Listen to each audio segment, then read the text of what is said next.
Am I good? Okay. So our speaker for this evening is Mark Thomas. And I actually found his sheet, so I can read the whole thing. Oh, no. Mark was born and raised in Rockford, Illinois. Mark's early spiritual development came from his family, which was actively engaged in the United Methodist Church. After graduating from the University of Illinois, Mark moved to New York State, where he took a job managing the Outdoor Education Center for SUNY Brockport. In 1982, after 7 years in that position, Mark and Elaine were married, and he started his training and consulting work in the human resources field. Elaine and Mark began applying the accelerated learning to teaching of spiritual development practices through their modeling course known as Spiritual Insight Training. In 1988, along with Dr. and Mrs. Panabianco, Elaine and Mark founded Fellowships of the Spirit and its School of Spiritual Healing and Prophecy. Mark's interest in public service brought him to be elected to the Pomfret Town Board in 1991, and he served as Chautauqua County's executive for 2 terms. In 2007, Mark returned to his original career as the director of Western District of New York State Parks, retiring from public service in May of 2018. Over the years, Mark's passionate desire for spiritual development has brought him to study Vedic, Taoist, Buddhist, and mystical Christian teachings with a variety of teachers and writers from around the world. He currently lectures at various spiritual communities and continues to teach classes in advanced meditation practices in the School of Spiritual Healing and Prophecy and to its graduates. Well, Wow. thank you. Wasn't that something? Who did that? Who wrote that? I think you're the author. Yeah, I knew that. Thank you, Jane. Well, tonight, as Jane had said, our topic is legacy. And we chose it, Jane and I and Joanne Franchina, when we were putting the talk schedule together for the year because of Memorial Day. And because of what Memorial Day is to represent, we have Veterans Day, which is to honor all people that have served the country in the military branches, but Memorial Day is for people that have lost their lives, given the ultimate sacrifices, they say. And so it was a conscious decision to enter into a space this evening that looks at legacy and that the gift that those that gave their lives has meant to all of us is something that we have and we definitely appreciate, sometimes take for granted, but it certainly is something that we all need to not just pause for on a Memorial Day weekend, but at other times, and be cognizant that people have given their lives so that we have what we have and we enjoy here. You know, retirement is a time which I'm enjoying because it gives you an opportunity to look back at life. And someone once asked me, what's your life about in one word? That was a big question, you know. And I said, it just rolled right off my tongue, service. And then later on I read that Muhammad Ali had said, service is the rent we pay for the room we take up here on earth. And I thought, yeah, I can really relate to that, Muhammad. that definitely, to me, resonates. That service is one of the most important things. So my work was about service. My volunteerism is all about service and the various things that I do for and in the community and in the larger community still today are all still about the larger picture of service and then what that can mean to other people.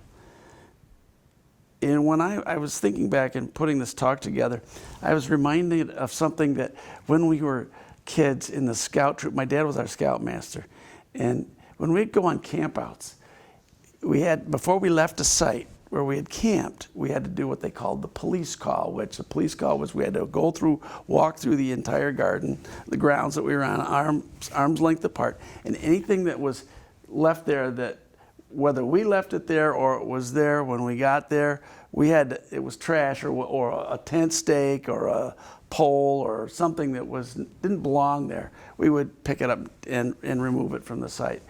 And he always would say to us, we have to leave this place better than we found it. Leave this place better than we found it. And I remember as a kid kind of chafing it. We all chafed at that a bit. You know, it's like, oh, do we have to? I mean, they made that mess. Why do we have to clean up after them? And da-da-da-da-da.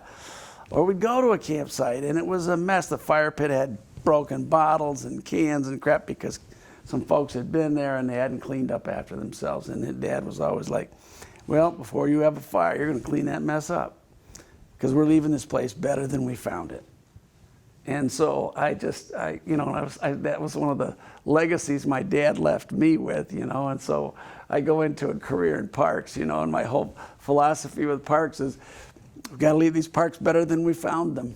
We got to improve them. And so I got to be a part of some, in the final job, multi-million-dollar worth of improvements to our state park system, which was definitely leaving it better than I found it.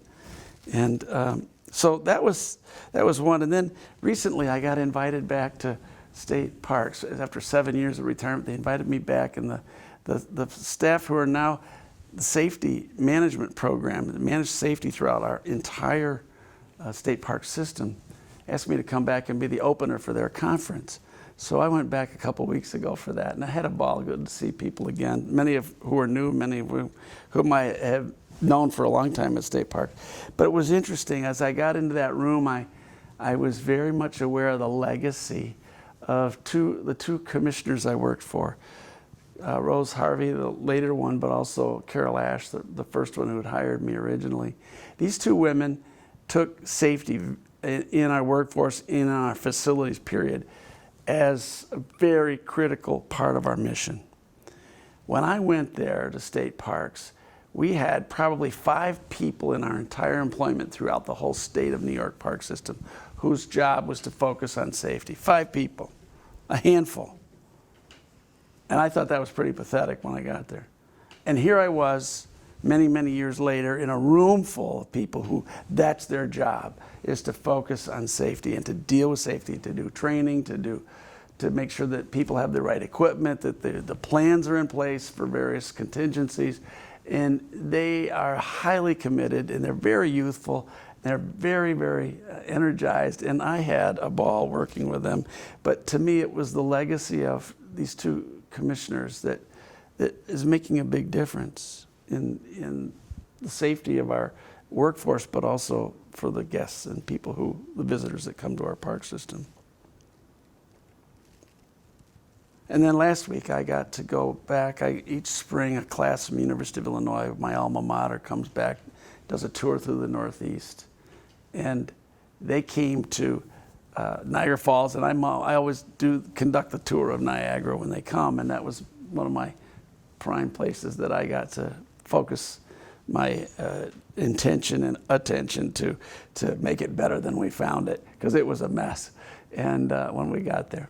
And these students come in, and all they know is the way it is now, and they get to appreciate the beauty of it and all the things that we invested in. So I spent time explaining to them this is not the way it always has been, and how it came about originally, and the legacy of people like Olmsted and the park design folks and people that made that happen, but also the legacy of those of us who worked and put it back together again, because it had really declined in its state. It was the Canadians always had us, and because they reinvested in the park constantly, and the U.S. side took the cash out and used it in the other parks, which was okay. It went to parks, but it didn't reinvest. They didn't reinvest as they needed to in Niagara, and so it was another one of those legacy moments of looking at the things that we did, and our Commissioner Harvey made the commitment along with me and all the other staff and designers and so forth,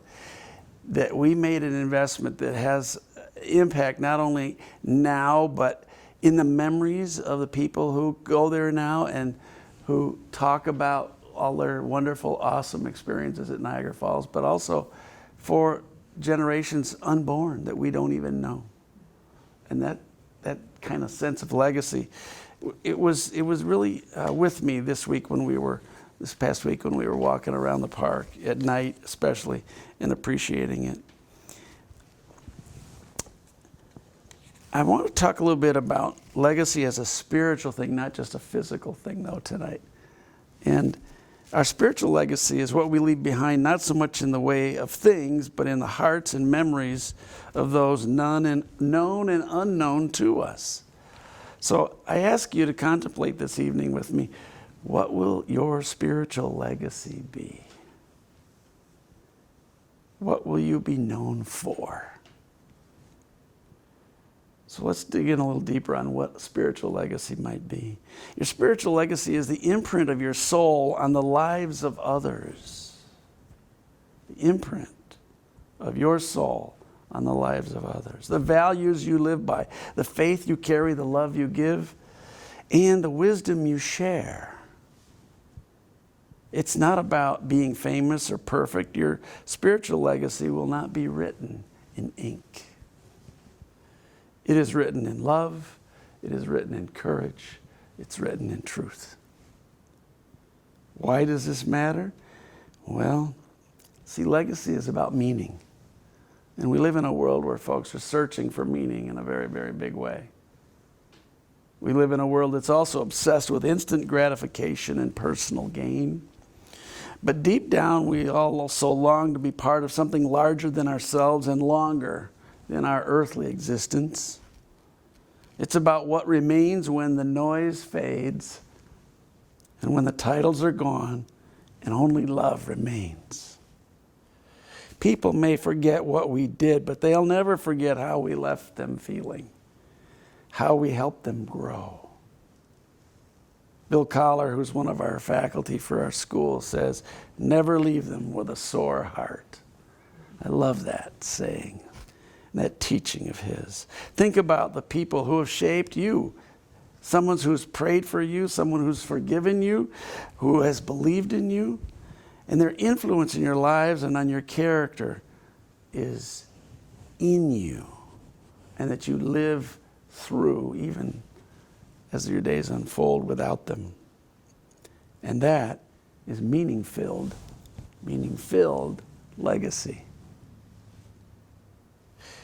So how do we leave a spiritual legacy? Let me offer a few ways that we can intentionally build a spiritual legacy that's lasting. First of all, you live your faith humbly and consistently. Well, that's kind of a given. Always difficult, but a given. We know that. Let others see what it means to walk with hope by your model, to live and love sacrificially at times, and to serve without expecting praise. Tell your story, share your struggles, your victories. Share the moments you doubt. Share the moments when you see light. Share your story so that it can become a roadmap for somebody else. Model forgiveness and grace. We're all human, and sometimes that leaves the deepest mark, not in our strength, but how we handle weakness. How we handle it with humility and with mercy, or with bitterness or resentment. It's our choice. What legacy do we want to leave? Create moments, not monuments. Spiritual legacy is made in the little things, the bedtime prayers, the long walks, the honest conversations, the hand on a shoulder when someone feels lost. Pass on values, not just advice. Let people see what matters mostly by what you prioritize as kindness over achievement, generosity over security, and purpose over comfort.